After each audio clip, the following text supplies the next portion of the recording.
पूर्व की नवगठित कांग्रेस सरकार महज 15 माह में ही धराशायी हो गई और भाजपा की शिवराज सरकार मध्य प्रदेश में स्थापित हुई, जिसका पूरा श्रेय कांग्रेस पार्टी से इस्तीफा दिए 23 विधायकों को जाता है, जिसके कारण मध्य प्रदेश में उपचुनाव होने हैं, जिसके तहत अनूपपुर विधानसभा क्षेत्र भी रिक्त हुई है और जिसे देखते हुए चुनावी युद्ध का शंखनाद करने मध्य प्रदेश शासन के मुख्यमंत्री पहुंचे, जहां उन्होंने अनूपपुर जिले में 302 करोड़ लागत के कार्यों का भूमि पूजन किया एवं शिलान्यास भी किया गया है। मंच के माध्यम से मुख्यमंत्री शिवराज सिंह ने पूर्व की कांग्रेस सरकार पर निशाना साधते हुए जमकर बरसे। उन्होंने कहा कि इनकी सरकार में जो वरिष्ठ विधायक रहे उनका सम्मान नहीं किया, एक बार की विजयी विधायकों को मंत्री का दर्जा दिया, जिसके कारण स्वाभिमानी विधायक अपना स्थान छोड़ने को मजबूर हुए। क्षेत्र के विकास की बात करने वाले यह विधायक की कोई भी विकास कार्य संबंधी बातों को तवज्जो नहीं दिया गया। आज भारतीय जनता पार्टी की सरकार अनूपपुर क्षेत्र के प्रतिनिधि व जनता की मांग पर सभी विकास कार्यों को कराए जाने हेतु पुरजोर प्रयास कर रही है।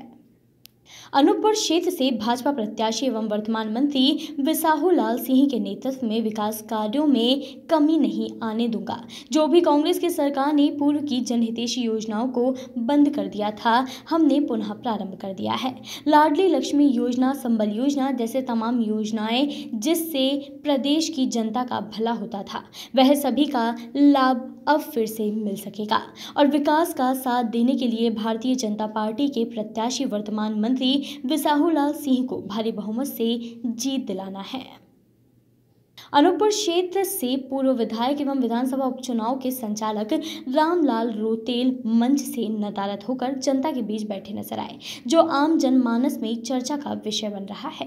कार्यक्रम के दौरान केंद्रीय इस्पात मंत्री फग्गन सिंह कुलस्ते, जनजाति मंत्री मीना सिंह, खाद्य मंत्री बिसाहू लाल सिंह, सांसद हिमाद्री सिंह, पूर्व मंत्री राजेश शुक्ला, भाजपा जिला अध्यक्ष ब्रजेश गौतम, पूर्व जिला अध्यक्ष रामदास पुरी, जिला पंचायत अध्यक्ष रूपमती सिंह, पूर्व नगर पालिका अध्यक्ष ओम प्रकाश द्विवेदी, पसान नगर पालिका अध्यक्ष सुमन गुप्ता, सिद्धार्थ सिंह, मूलचंद अग्रवाल मंचासीन रहे एवं हजारों की संख्या में कार्यकर्ता व क्षेत्र की जनता उपस्थित रही। जी यहाँ बैठे आप दर्शक दीर्घा में, तो क्या है ऐसा, यहाँ क्यों बैठे? आप पूर्व विधायक हैं, आप संचालक भी हैं चुनाव समिति के, आप यहाँ आगे कारण क्या है? देखिए, कोई प्रमुख कारण नहीं है, मुख्यतः मैं कार्यकर्ताओं के साथ हूँ। मेरे कार्यकर्ता यहाँ पर बैठे, मैं कार्यकर्ता के साथ बैठने में अच्छा सुकून महसूस करता हूँ। नहीं, क्या मंच में जगह नहीं मिली या फिर ऐसा सम्मान? आपने बात कही कि सम्मान मुझे चाहिए पार्टी से, नहीं, वो सम्मान मुझे नहीं मिल पा रहा। कोई पार्टी से मैंने सम्मान, लेकिन चुनाव समिति के संचालक होकर पूर्व विधायक आपके प्रतिनिधि आज कांग्रेस में आए हैं और वो चुनाव लड़ रहे, कहीं भी किसी भी फ्लैक्स में आपकी जगह नहीं, कार्यक्रम में किसी प्रकार का रुख नहीं, बेरुखी जैसे आप रहे हैं पूरे कार्यक्रम में, कहीं भी इस तरीके से ऐसा दिखाई नहीं दिए कि मंच में, व्यवस्था में, क्यों? देखिए, हमारे भारतीय जनता पार्टी का अंदरूनी मामला है। अब हम उचित प्लेटफॉर्म में उस बात को रखूंगा, वो उसका निराकरण भी होगा। कहीं ना कहीं नाराजगी तो है आपके अंदर? नहीं, नाराजगी नहीं, मैं तो कार्यकर्ता के साथ हूँ यहाँ पर। आप एक प्रमुख पद में चुनाव संचालन समिति में हैं, आपके ही प्रतिनिधि आज कांग्रेस में आके यहाँ चुनाव लड़ रहे हैं और आप यहाँ दर्शक दिखे, क्या आशय निकाला जाए, क्या समझा जाए? देखिए, वो तो भारतीय जनता पार्टी में सम्मिलित हो गए हैं और भारतीय जनता पार्टी में सम्मिलित होने के बाद संभवतः विधानसभा चुनाव वही लड़ेंगे और हम सब कार्यकर्ता भाजपा के साथ हैं। रही बात मेरे यहाँ बैठने की, तो मैं कार्यकर्ता के साथ हूँ। अगर पार्टी ने, ये बात सही है कि मुझे संचालक बनाया है, लेकिन संचालक की जो व्यवस्था है, मेरे से किसी प्रकार की कोई विचार विमर्श नहीं किया, इसलिए मैं अपने कार्यकर्ता के साथ, मूलतः जो हमारा कार्यकर्ता उस कार्यकर्ता के साथ में। तो जो भी है, आपको व्यवस्था में शामिल नहीं किया गया, आपसे बात नहीं की गई, तो क्या बात आप सीएम के सामने रखेंगे? वो संगठन का विषय, मुख्यमंत्री का विषय नहीं है। अब संगठन में बात रखेंगे? संगठन में अपनी बात करेंगे। और मुझे अभी तक आपकी कोई चर्चा हुई क्या इस तरीके की? नहीं, संगठन से बात करेंगे, संगठन से बात करेंगे। संगठन की तरफ से कोई समझाइश, कोई बात आपके लिए, कोई फोन आया? समझाइश का विषय नहीं है, संगठन को चिंतित है और संगठन यहाँ पर जो उसका जो उचित स्थान होगा वहाँ मैं अपनी बात रखूँगा। क्या लगता है कांग्रेस के व्यक्ति का आके यहाँ पार्टी में आके पूरा बदल गया है माहौल, पूरा समीकरण भाजपा के जो था, जो नीति सिद्धांत थे, जो उनके गाइडलाइन थी, वो बदल गई है? देखिए, हम सब कार्यकर्ताओं की जिम्मेदारी है कि भाजपा के लिए हम काम करेंगे, परिणाम तो जनता देती है।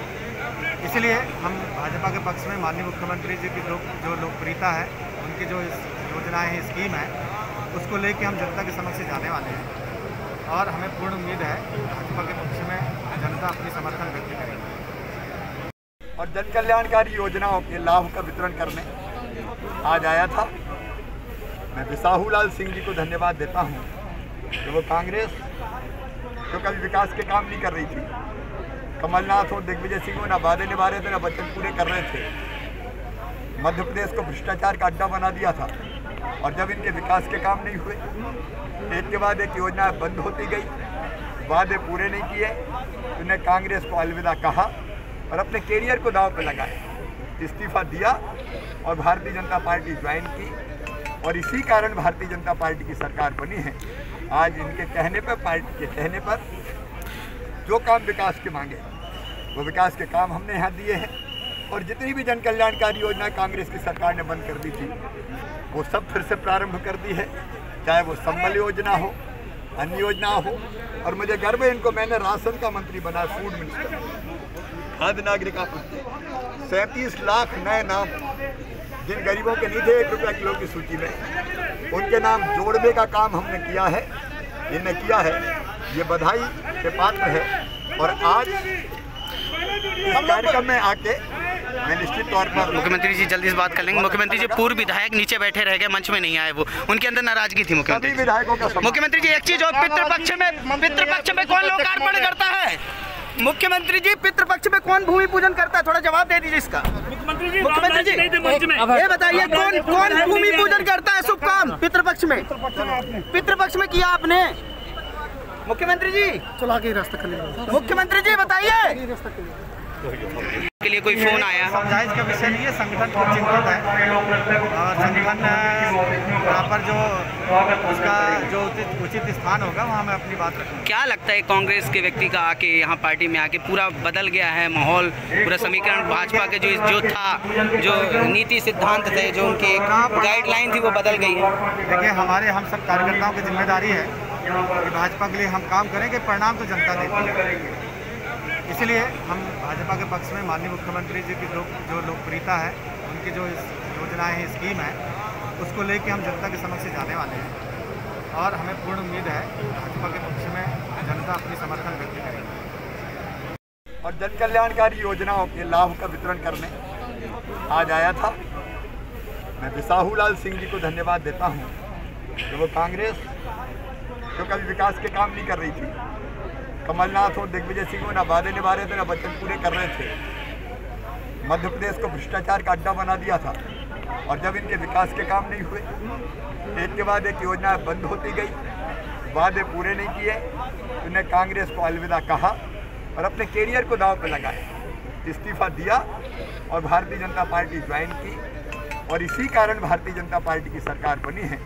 आज इनके कहने पर, पार्टी के कहने पर जो काम विकास के मांगे वो विकास के काम हमने यहाँ दिए हैं और जितनी भी जन कल्याणकारी योजना कांग्रेस की सरकार ने बंद कर दी थी वो सब फिर से प्रारंभ कर दी है, चाहे वो संबल योजना हो, अन्य योजना हो।